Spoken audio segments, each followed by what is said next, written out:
as you can see, the first game we're going to be playing today is Enough with Living as a Hero, and it's been developed by Alien Blues for Spooktober 7th Annual Visual Novel Jam.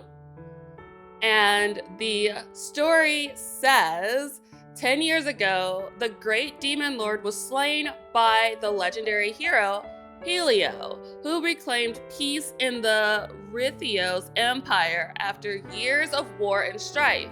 However, the hero who fulfilled the prophecy to restore peace in the lands has since died after the final battle, never able to see the lasting impact of his actions. That's really sad, actually. It makes me think of Freyrin, and I don't want to think about Freyrin right now. Until now, 10 years later, in the room of a mage in training, waking in an unfamiliar room with a second chance of life after death, a contract between two souls is hastily made by the hands of a young necromancer. The hero now finds himself in a bind, literally, and must overcome his own challenges to figure out his purpose of being resurrected.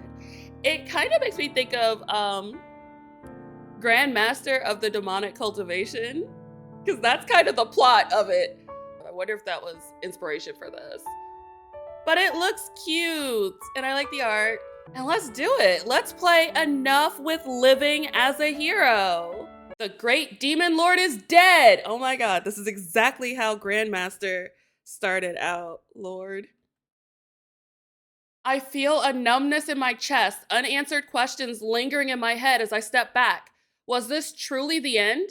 Could I trust that this was the end? Silence surrounds me, the wind whistling an unfamiliar melody. Was this what it meant to fulfill a prophecy? There is no living person left to answer me. With the great demon lord defeated in battle and their ashes adrift in the wind, it's certainly a morbid way to welcome this new era of peace. I was no stranger to witnessing death, so perhaps it's still childish of me to entertain my hopes. Hopes that something might click into place deep within me, that I would feel complete at the end of all of this. The ringing in my ears and my hand's refusal to simply stay still would have to suffice as an answer. Yes, it was enough. It had to be enough, for this was the end. My knees meet the ground in one fell swoop, exhaustion crumpling down with me. At long last, the prophecy has been fulfilled. Years of fear and anguish are at an end, and I have done my duty. Yes, all that truly matters is that I fulfilled my purpose as a hero. For once, I selfishly wish that everyone would look away from the hero, that they would only look forward towards brighter days soon to come. With that thought in mind, I am no longer afraid of what's coming. Of course, as prophecies often are, they remain vague and indifferent as people's fates are sealed in parchment. I am no exception, and neither is my fate. For so long, I have prepared myself for this undeniable outcome. All things must come to an end, to lay down my life, to pave the way for peace. This shall be an honorable death. Yes, I will die as a hero. There's no use wishing for a different death as my consciousness wanes with every bated breath. A dying man's wish holds little weight, only serving as a means to bargain with the brain one last time in an attempt to defy fate. My mind scrambles, grasping for the one thing that a hero does not need, but I could never bear to part with. Thoughts that the hero had little time to engage with suddenly bubbled to the surface. My parents, if they're still alive, would they smile at me? The celebratory harvest festivals, the scent of home-cooked meals, and the knowledge settling in me that my companions would return safely. I would not live to see it personally. That is so sad. It's really depressing. A wave of darkness, wide and expansive, sweeps over me, yet I don't feel like I'm drowning. But by no means is it necessarily peaceful either. In the distance, I hear my companion's calls echoing through the deep darkness, even as I sink deeper and deeper. I only hope that the world after me would, through this victory, be given the space to have hope. Oh, that sucks.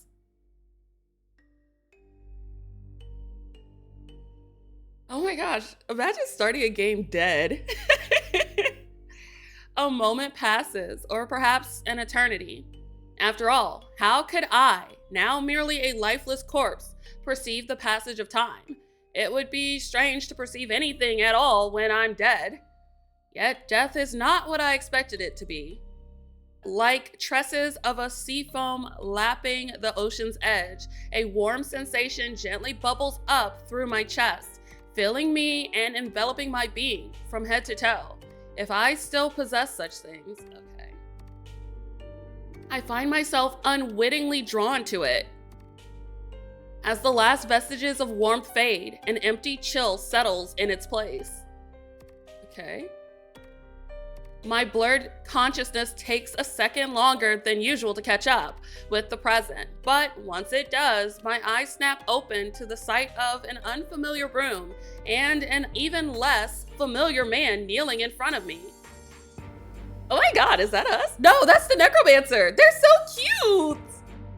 An unruly shock of lavender hair cascades down the stranger's shoulders from where it's loosely held in a half updo, accented by some sort of writing instrument.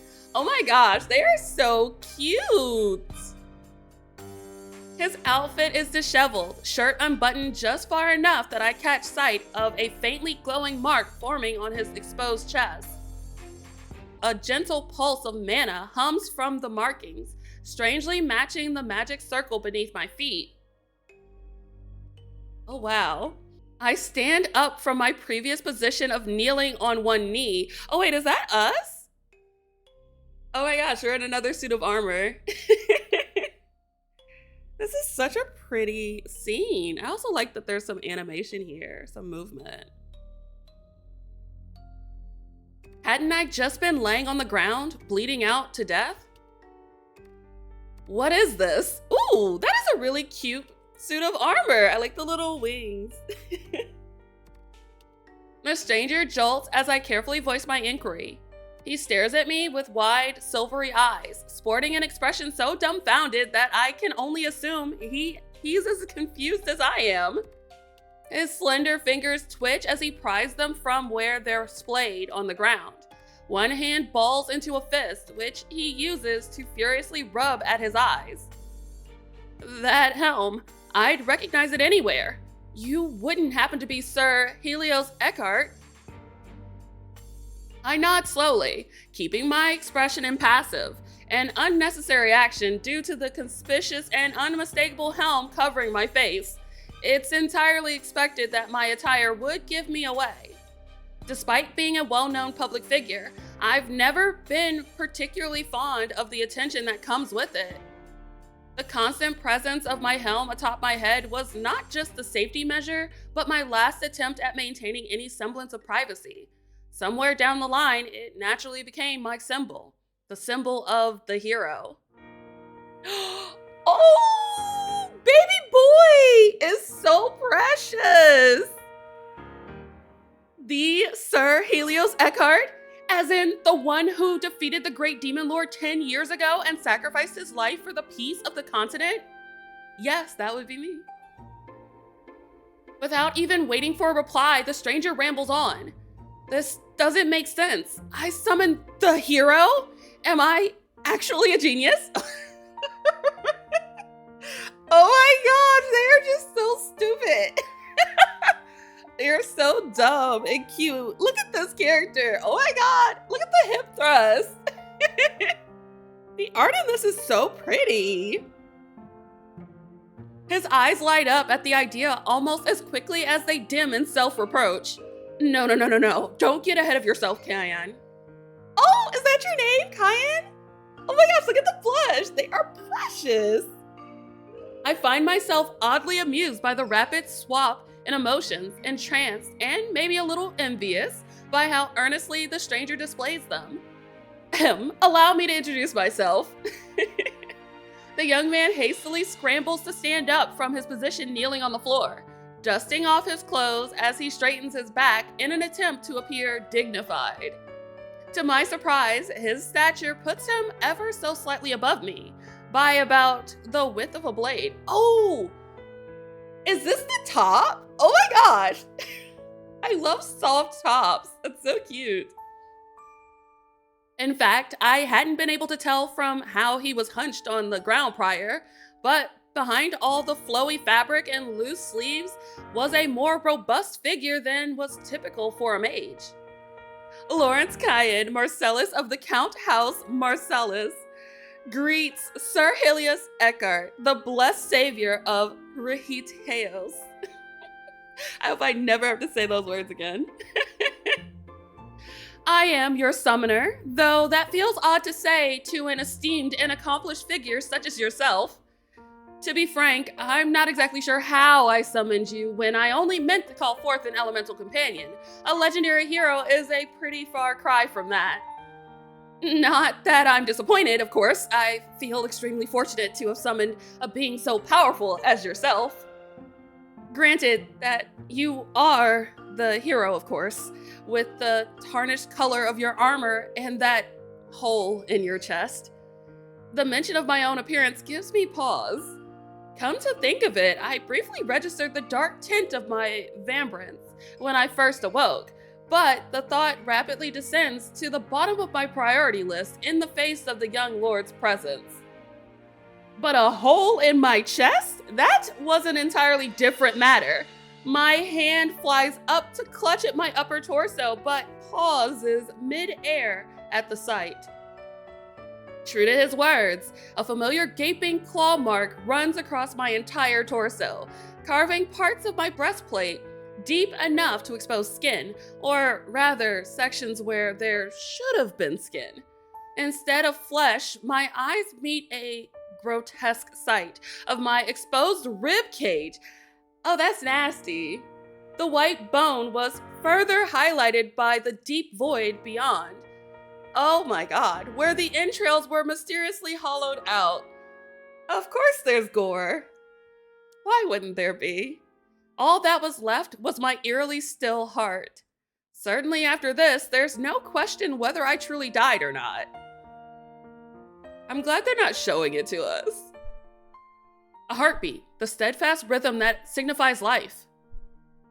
The absence of my own, I strangely find that I can sense another quite clearly. For whatever reason, the sound is amplified as if my ear is pressed directly against the mage's chest. Oh, do they share a heart? Oh my gosh, it's so romantic. Is this a side effect of being an undead summon? To hear my master's heartbeat? Lord Lawrence Kian Marcellus, was it? The tip of a pink tongue darts out to wet his lip, and he swallows before nodding. Feel free to refer to me as Kian, actually. As lacking in decorum as it is, I'd be more at ease if you dropped the formalities. Alright, you're free to do the same then, Kian. If you're unsure of how you summoned me and formed this contract, are you at least aware of how to break it? Perhaps due to how readily I accepted my death, the idea of resurrection doesn't seem all that appealing. Thus, the tone of my question comes out harsher than intended. Kian hesitantly shuffles in place before gripping his staff and squeezing his eyes closed in focus. The crystal affixed to the tip of his staff glows. A second passes, then 5, then 20. The same mana I felt earlier, his, buzzes against my skin before quickly dissipating. Kian's eyes blink back open. He shakes his head slowly, almost guiltily, like a hound caught making a mess of a feast it wasn't meant to touch, and purses his lips. Oh, look at the pout! Oh my god, he's so cute. To be honest, I'm not a full-fledged necromancer or even regular summoner, just a mage in training. Oh my god. I was attempting to study ahead of my curriculum and reference some ancient texts in the process, thinking the experience would be valuable. Oh my god. I'm regretful to say I lack the experience and knowledge to break this contract. Apologies. It's not as if chastising him will do anything to remedy the situation. I let out a long sigh, not because I still possess lungs that require air, but out of sheer habit. But I can definitely look more into it. Surely the solution is written down somewhere. You also mentioned 10 years have passed since the great demon lord's defeat and my demise. What of my comrades? If you're asking if they're alive and well, they are. Without the need to remain in the party, most members return to their hometowns to help deal with the aftermath of the descent. I exhale a sigh of relief. Yes, this is the way things should be, with my comrades alive and thriving in an era of peace. Probably the sole exception to this would be archmage Lisali, who, well, I suppose this makes her a half exception. While she did return to Yggdrasil a couple of years ago, she came back here to Calatra and took her seat as a lecturer at this academy. Oh. Lisali, you say?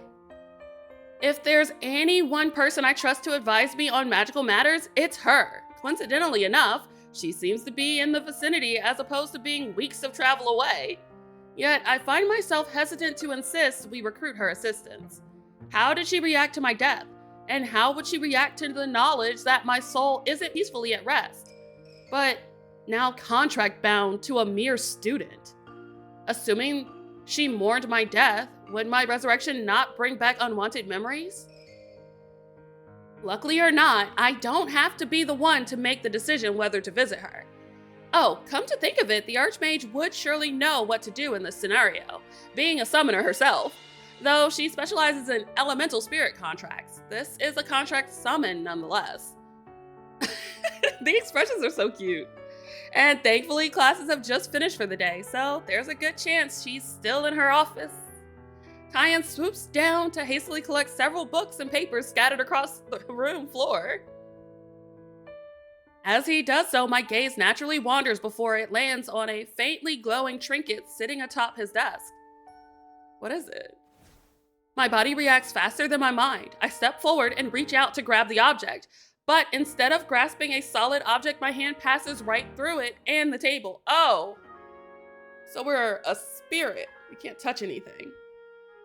I withdraw my hand with a frown and try a second time only to be faced with the same result. Noticing what's going on, Kian stands up and looks over. Sir, I mean, Helios? Oh, I guess it makes sense that an undead spirit isn't able to interact with the physical world, though I should be able to physically summon you as we... Not important right now. This talisman, where did you get it? I point to the object I attempted to pick up, a small wooden charm, about the width of my palm. It's carved with the image of a detailed lily and accented by a royal blue ribbon. Its chipped corners and worn edges made it clear it withstood the long passage of time. I picked it up while walking the streets of the city. Of course you did. I meant to turn it in to the guards in case someone came looking for it, of course, but it was nearing the time of curfew, so I rushed back here instead. Do you perhaps recognize it? Old, faded memories resurface in my mind, a trembling hand pressing the talisman into my palm, a firm pat on the back followed by a crushing embrace. Of course, it's mine. I used to carry it on my sword scabbard. The real question is how it ended up in the streets of Calatra, and then into your hands. Of course. A relic of the hero? Then do you think this could be related to how I summoned you? There's a good chance. Just in case, let's take it with us, if you wouldn't mind. I gesture once more to the talisman, now hyper aware of my lack of ability to touch something that years ago I habitually held between my fingers all the time. Kian carefully picks it up and tucks it into his pocket before gathering several books and papers in one arm. With the other, he opens the door to his room and gestures for me to walk out, as if I couldn't just phase through the door. A show of consideration after seeing my reaction moments ago, or so I gather.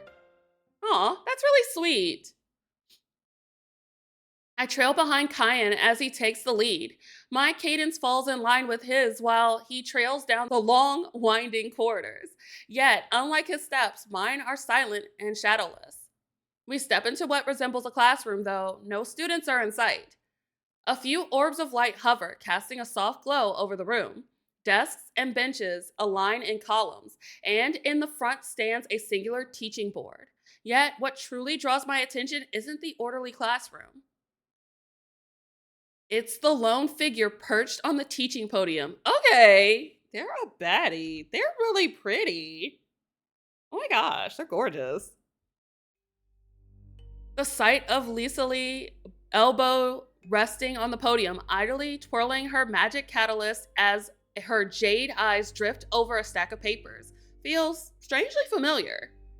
In the span of 10 years, little about her seems to have changed, perhaps a gift of her elven nature.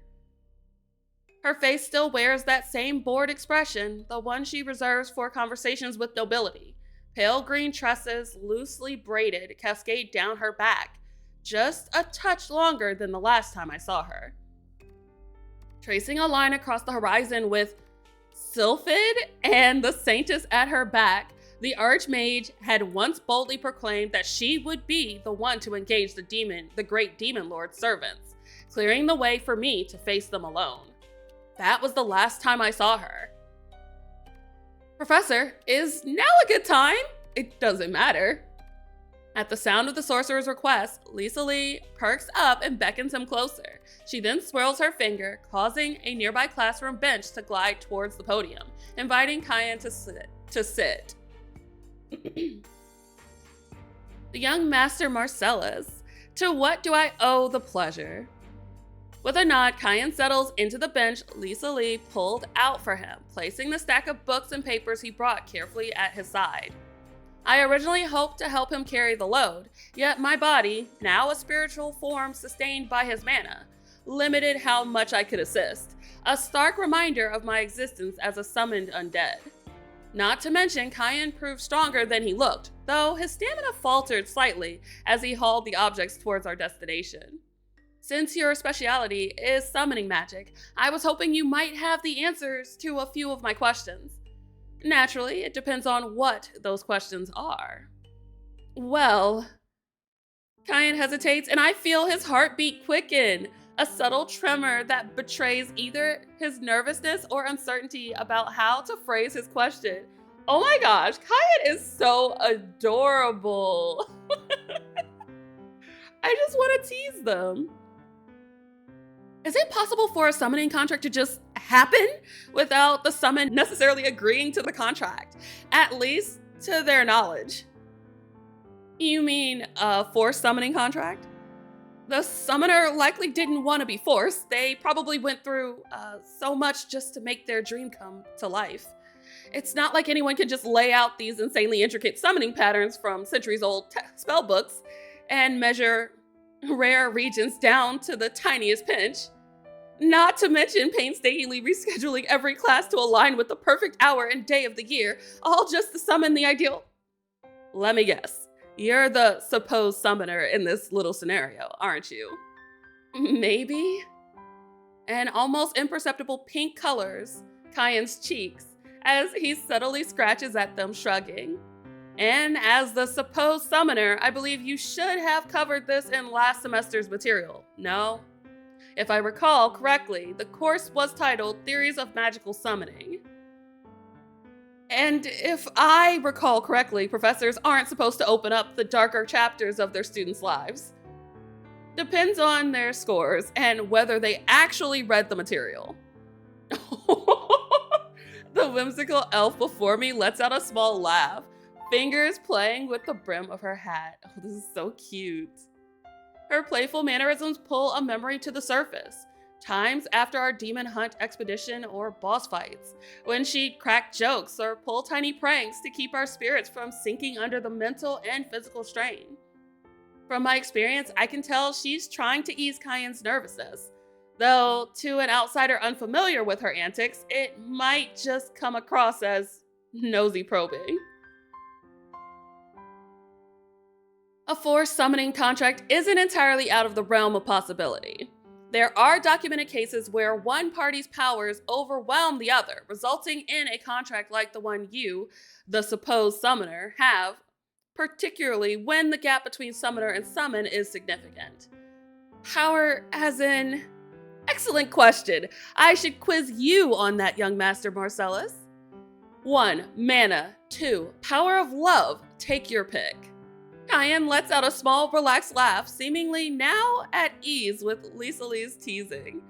Not much of a quiz when there's only one answer that makes sense here. Says the student who scored.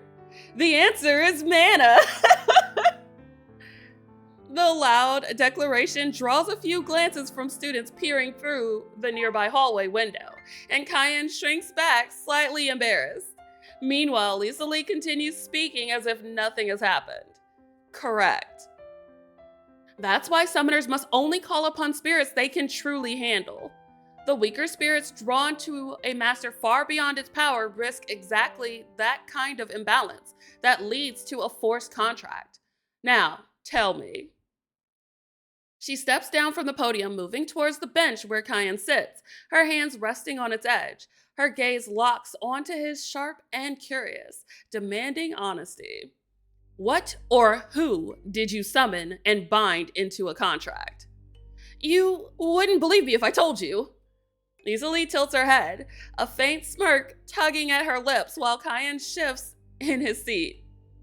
Try, at least. I've lived for centuries. It takes a lot to surprise me.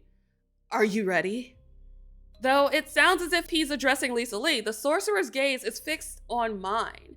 His mouth is drawn into a tight line, a look of determination sparkling in his mane.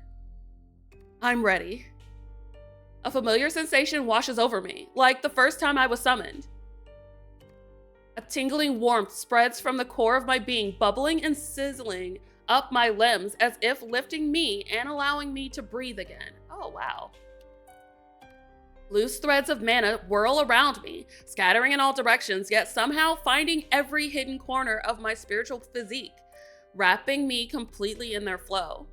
Directionless, perhaps, but undeniably alive, tracing every line of my form, rebuilding me from the inside out. That sounds gross. Soon enough, my physical form solidifies, bones and sinew knitting together, muscles taking shape as if I were born anew. Yet again, no heartbeat stirs within my chest. No, this can't be possible. I inhale deeply, savoring the air as I prepare to speak. The crisp, dry scent of parchment and ink cling to Kian, mingles with the powerful pulses of his magic, while from Lisali comes the earthy herbal tang of potions and forest herbs, faintly sweet and sharp all at once. Greetings, Lisali. What's good? Her eyes widen, shimmering with disbelief. That voice, you can't be real. After all this time?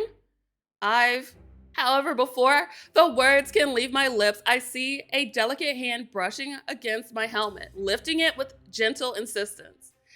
It's really you, Helio. A mixture of joy, relief, and disbelief flickers across her face as she takes in my form. Welcome back, old friend. Her voice trembles just slightly. Even still, the smile on Lisali's visage doesn't falter in the slightest, letting the hollows of my undead form ache in a way I hadn't expected. Oh my god, we look evil. It's good to see you again.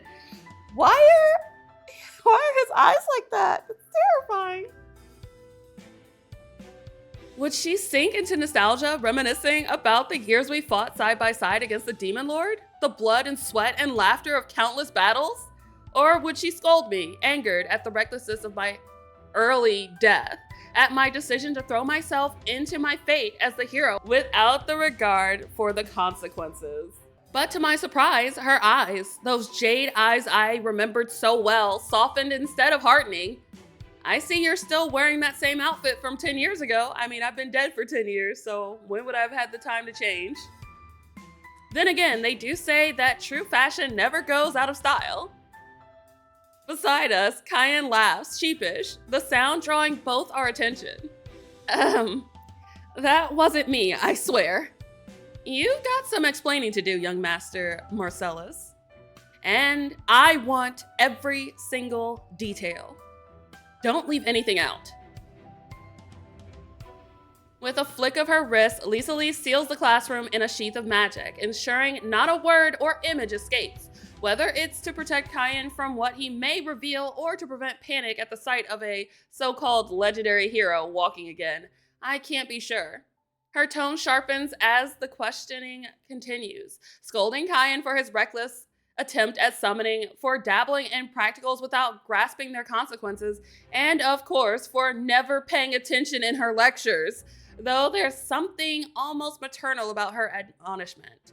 At first, Kian's usual aloofness makes it seem as though her words go in one ear and out the other. Yet, as I watch him fidget under her gaze, the guilt flickering behind his eyes, I realize that he does sense the vehemence of what he's done. Perhaps seeing me reunite with Lisali, seeing my place in a history he's only ever read about, made the reality of summoning me sink in more deeply than he'll admit out loud. I already promised I wouldn't do it again. Oh, is he crying? Oh, he's so cute. A promise isn't enough. You also have to take responsibility for the mess you've made. You know I'm not the type that you have to. Kian falters, lips pressed thin, his hands clenched against his knees. I know that, but where am I supposed to even begin from? Lisali sets a hand on her student's shoulder, a gesture that makes him look up at her with wide, searching eyes. For a moment, I almost expect her to reassure him, yet when she finally speaks, her gaze slides past Kian and lands squarely on me. You're supposed to be the hero here, Helio. Time to help a mage in training. What? No. The elf's words catch me off guard. From the corner of my eye, I see Kian blink in equal shock, his bewilderment a perfect reflection of my own. You two are bound by the contract. The young master's mana sustains you. Because of that bond, you are attuned to him, and that makes you the only one capable of guiding him, of teaching him to control the very force that binds you together. I narrow my eyes, Lisali's words sitting uneasily in my chest. So you're saying the excessive gap between Kian's mana and mine dragged me into a contract I had no say in, and now I'm bound to be his tutor because of it? Lisali's smile sharpens, her eyes glinting like she's savoring the chance to stir trouble. That's one theory. The other? She leans in closer to Kian, lowering her voice as though sharing a secret, though it's of no use since I can hear her words through my connection with the sorcerer anyway. Is the power of love. The word hangs in the air. Kian stiffens, his face blooming red until it looks ready to combust. If I had blood in my veins, they'd be searing too. There must be another reason. Some overlooked or misdrawn summoning pattern, maybe even a miscalculated amount of... That's not possible. I double-checked everything. No, triple-checked. I even had to skip one of my classes just to make sure the timing lined up perfectly with... Lisali interrupts with a slight tilt of her wide-brimmed hat. Oh, I wonder whose class that was. It would be quite the shame if missing it earned you a failing grade, wouldn't it? Kian freezes, a faint blush creeping up his cheeks as he stammers. No. That couldn't happen. I did everything right. If everything was done correctly and my centuries of training and experience served me right, then there must be some other factor causing the mix-up. Perhaps some item amplified his mana during the process, like a talisman or... A spark lights in my mind, and I immediately turn to Kian. The pendant! You have it on you, right? He fumbles through the clutter behind him and draws out a delicate pendant untouched by time, looking just as it did all those years ago when it was still mine. Oh, isn't this the one your parents gave you, Helio? What's it doing here? I'm not entirely sure. I found it downtown in Kalatra. I was planning to hand it over to the authorities when I had the chance. Hearing this, Lisali moves towards the back of the classroom, rifling through shelves until she pulls out an old newspaper. Squinting slightly, I read the headline. Hero's sword stolen. Thieves still at large. Oh my god, they stole our sword? That's really messed up. I think this might explain part of it.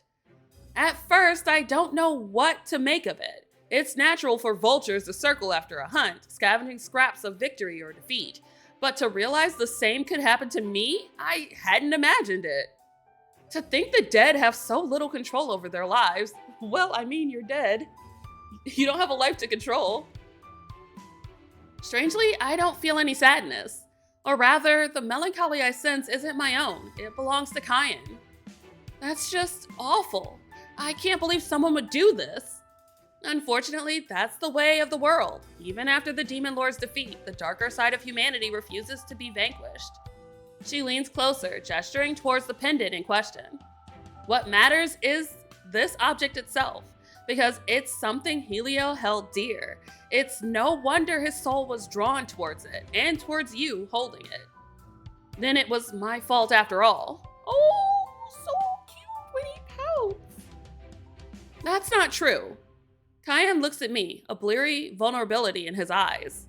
I can feel the ache of his sorrow reverberate through the bond between us. Were my chest not hollow, I imagine my heart would constrict at the sight of him so upset. Oh. Like Lisali said, it was a combination of factors. The gap in our powers, this object acting as a catalyst, and me being drawn to your mana. Exactly so. The best we can do now is have our legendary hero guide you, help you channel your mana, refine your pathways, and learn to control it. That way, you'll have a chance at breaking this force contract. Upon hearing Lisali's final words of advice, Kian raises from the bench, a newfound resolve in his movements as he gathers his scattered supplies. Thank you for your help, Professor. Anytime, and if you run into any problems, don't hesitate to stop by. Aw, I like the relationship. They seem sweet. I begin preparing to leave as well, sliding my helm into place. Always in a rush, aren't you, Helio? Before I can move, Lisali closes the distance, wrapping me in a bone-crushing embrace. I allow it, trusting that my reconstructed frame can withstand her strength. Take care, old friend. I will, Lisali. You take care as well. With a flick of her wrist, the magical barrier shielding the classroom dissolves, spilling light from the side windows and revealing the hallway beyond. Just like that, the world resumes its rhythm, and life goes on. I observe the sheen of sweat gathering along Kian's temple, tracing a slow path down his cheek, catching the light from the stained glass window as it moves. He wipes at them with a quick motion, but it does little to mask the unsteady rhythm of his breath or the heartbeat I can hear thrumming faintly through my altered body. Are you all right? We had hurried back from Lisali's classroom, doing our best to slip past the curious stares of students and faculty. I hadn't bothered to conceal myself behind my helmet. However, the steel only seemed to draw more whispers and scrutinizing gazes than it deflected. Yeah, I'm fine. I can't tell if it's his lingering frustration or the weight of Lisali's words still pressing down on him, but something about the way his shoulders sag makes me want to steady him. Is it genuine concern born from what I see before me, or merely the tug of being his summon? This strange current of mana compelling me to care for him more than I should. Ooh, that's an interesting thought. Just need to catch my breath for a sec. Glancing around, I half expect to find something to fan him with, or maybe a cup of water lying around. Instead, all I see is an utter disaster. Oh my god, the disgust! Helio's like, what is this mess? Sorry, I can't keep up with the legendary hero's stamina.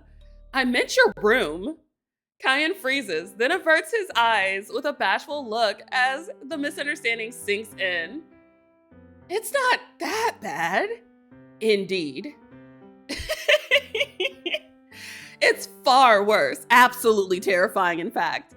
Now that I finally have time to take it in, the sight makes my stomach turn, or at least it would if I still had one.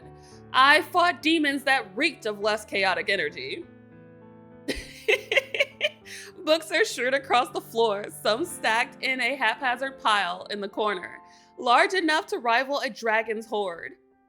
The bed by the window is no better. Its blanket lies in a crumpled heap that could either mean someone just woke up and hadn't yet tidied, or that its owner has long since abandoned the very idea of cleanliness. Okay, listen. Sometimes you don't have the energy to make up your bed when you wake up, okay? You can't judge people. I can only hope it's the former. Crumpled papers litter the ground.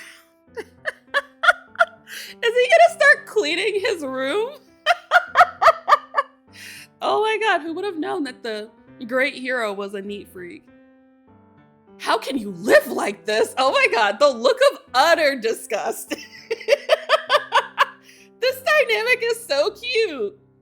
I'll have you know, it's super cozy. Not Kian getting offended, sir. You just haven't had the chance to appreciate it properly. Having now caught his breath, or maybe just emboldened by my insult, Kian strides towards the bed, grabbing the crumpled blanket with mock pride. See, premium multi-purpose comfort. I can lie and sleep with it. I can shove it under my feet for extra support while reading. I can treat it as my emotional support object. Oh, this is so cute and dumb.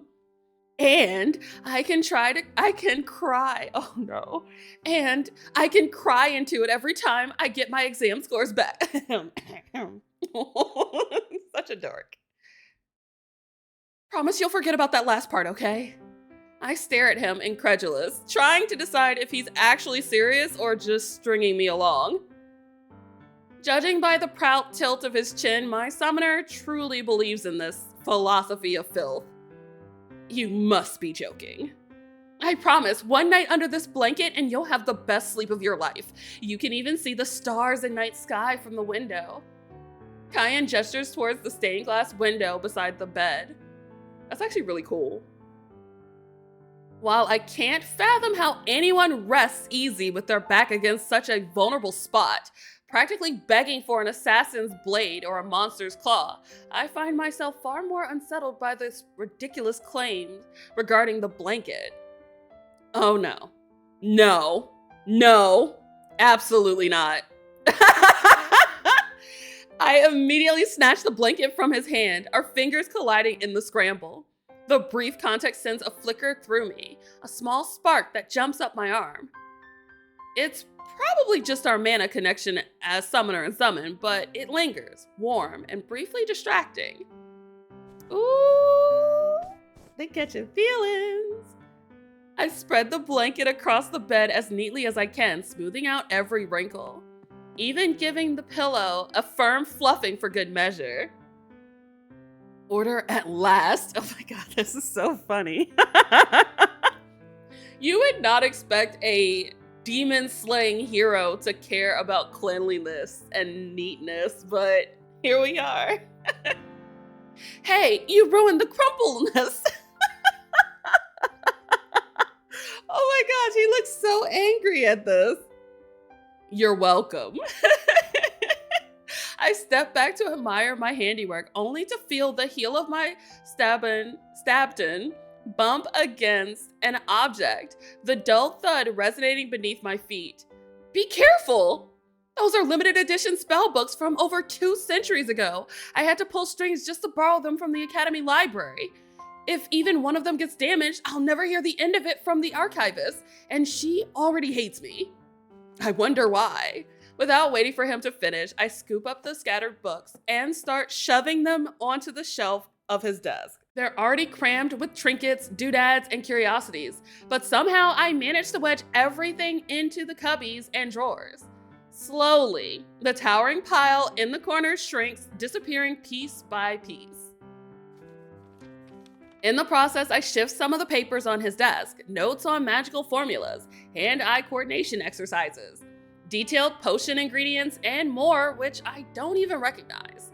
And most surprising of all, You have such beautiful handwriting. Really? A faint crimson spreads across the sorcerer's cheeks, and he lets out an awkward cough. Oh my gosh, not him noticing his handwriting. Oh my gosh, their dynamic is adorable. I thought you were going to scold me for those too. I don't scold without reason. If I do, it's only to help someone improve. They're so persnickety. I let my eyes linger on the perfectly formed letters. And your writing, flawless as far as I can see. Kian exhales, a small laugh escaping him. I guess I owe that to my tutors back home. At least one good thing came from all the harsh training. Your tutors? I raise an eyebrow, curious to know the story behind his words, but Kian doesn't elaborate. Instead, he crouches by the knocked-over trash bin, gathering the crumpled papers. I'm not helping you just to earn your praise or anything, all right? Oh, not a son moment. If you do it well, why not? I lift a crumpled sheet myself, letting it rest in my hand while he handles the rest. I'll have you know, my broom isn't usually this bad. Yes, it is. The only reason it's a tiny bit more messy is because I was preparing for the summoning process. Sure. He gestures towards the green chalkboard and pinboard crowded with diagrams of summoning circles, notes on their geometry, elemental calculations, and the requirements for the ritual. Scattered among them are failed experiments, scribbled hypotheses, and worn study materials. A chaotic mess, yes, but one that clearly bore the marks of someone who had poured immense effort into their work. You worked hard to summon me, didn't you? I mean, I never thought I'd actually summon the legendary hero, let alone have him serve me and clean up my room. He lets out a shallow chuckle as he straightens up, the trash bin and scattered papers all cleaned up. If you'd cleaned up after yourself, you wouldn't need your summon doing it for you. Ugh. Now you sound like my maids back home. Maids? This is the first time anyone's ever compared me to a maid. Back when I was alive, my teammates used to joke and call me a mother hen, so this new comparison feels quite different. Honestly, it was never this bad at home. The staff would always tidy up before things got out of hand. Kian scratches the back of his neck, a faint blush creeping across his cheeks. Plus, I kept all my magical study materials hidden so no one would ever stumble across a mess like this. I wait for him to continue, but he stays silent, just as he did earlier when he brought up the topic of his tutors. Something in his expression, his soft pout, the way his eyes flicker with uncertainty draws me in. Oh my god, protect the baby boy! Oh, I just want to pinch his little cheeks! Ah! How could a character be this cute? I can't tell if it's to offer comfort or just to be closer, but I feel compelled to reach for him. Yes, comfort!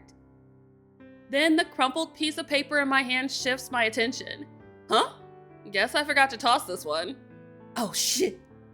Kian lunges for the paper in my hand like it's a ticking Magitech bomb. Oh my gosh. I sidestep, catching him as he stumbles into me. Oh my gosh! Let me throw that away for you. A hero like you doesn't need to bother with that. What does the paper say? Oh my god, what did you write?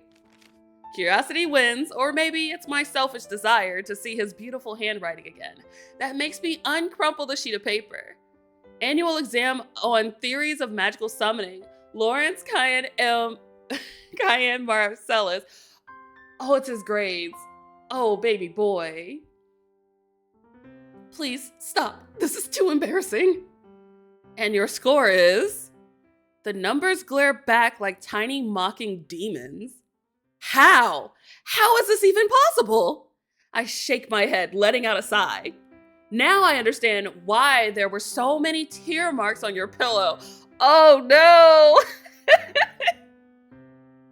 Ah! You promised you'd forget about it! The sorcerer leaps out of my arms, desperately grabbing for the paper again. I don't recall such a promise. You did in my head. That counts. He is so dumb.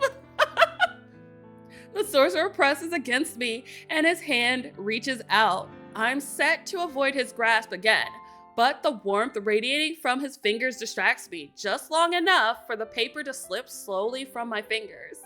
Kian wastes no time snatching it up and hurling it away. It likely won't erase the memory, but at least the evidence is gone. We're not talking about this ever, otherwise I'm unsummoning you. Your exam score tells me otherwise. The shade! Oh my god, they're so adorable. It's the practical that matters. The banter continues for a few more moments before Kian leaves to get some air. Meanwhile, I decide to continue tidying up. I tug at the folds of the blanket, straightening them until the bed looks even more orderly.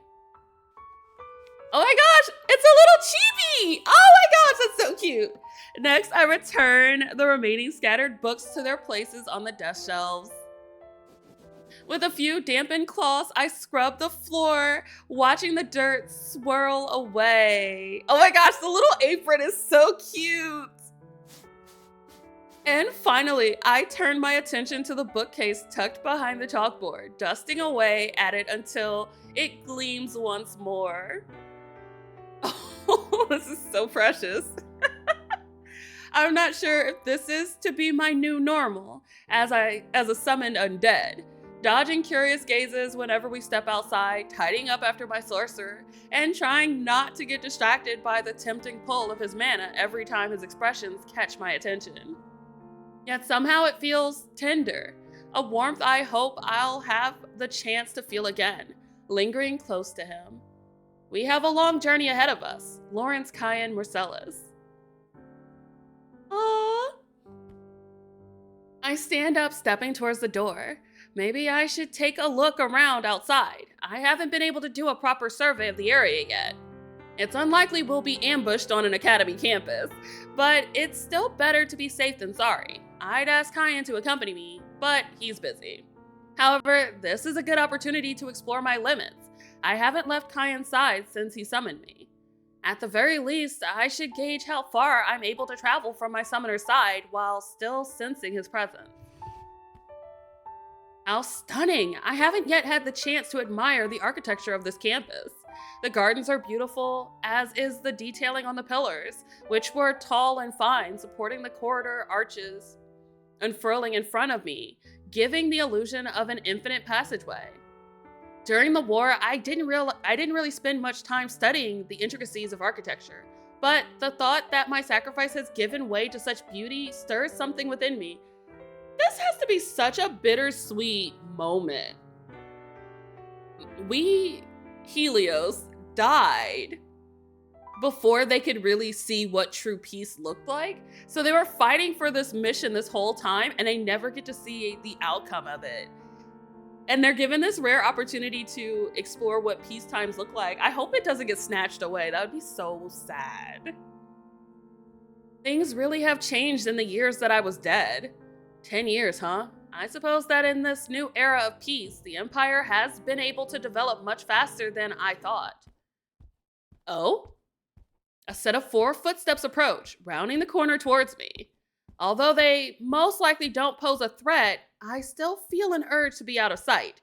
Despite it not being necessary, I step into the shadows of a nearby column, close enough to observe, but secluded enough that I won't be perceived. We passed by some of those students earlier. It sounds like they're talking about Kian. The students stepped slow as they approached a nearby table, and having caught wind of Kian's name, I decide to listen in. He was with someone. Kian? With someone? Yeah, you guys totally missed it. What did we miss? The guy Kian was with. He had a full suit of armor on, like helmet and everything. What? Was he a knight or something then? I thought nobles weren't allowed to bring servants onto campus. Maybe. Wait, I think he looked more like a fan of the hero. His armor looked pretty similar. Really similar, actually. He also had this weird vibe to him.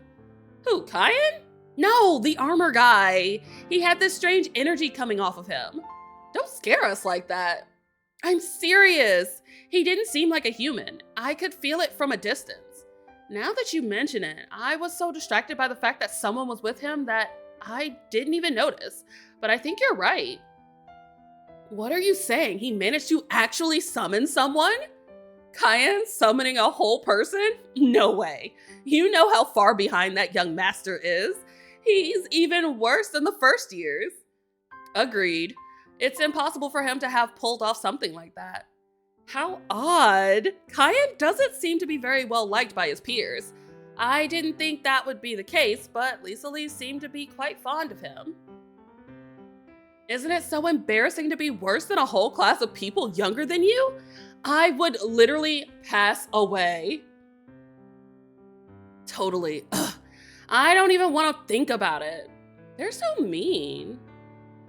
So Kian is older than the others in his year. However, I see no reason for him to be so scorned.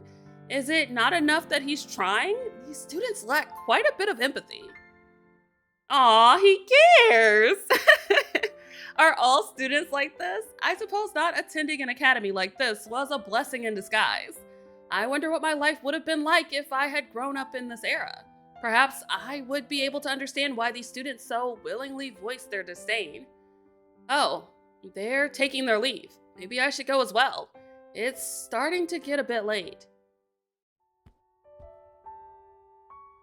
Is Kian still out? Probably. The sorcerer's room is still quite the mess. It may take some time before it's fully cleaned. But for now, I suppose this is suitable enough for us to practice his mana control.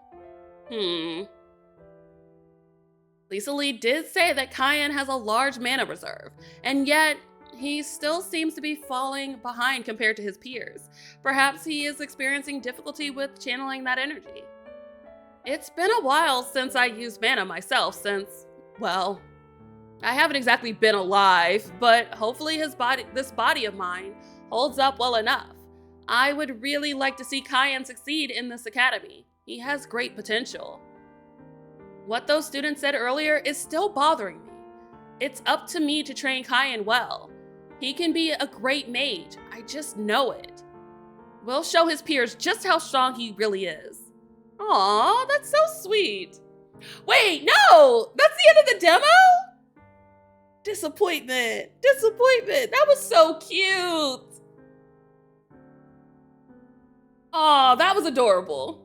That was really adorable and cute and fun. We don't get enough like just lighthearted and fun BL games.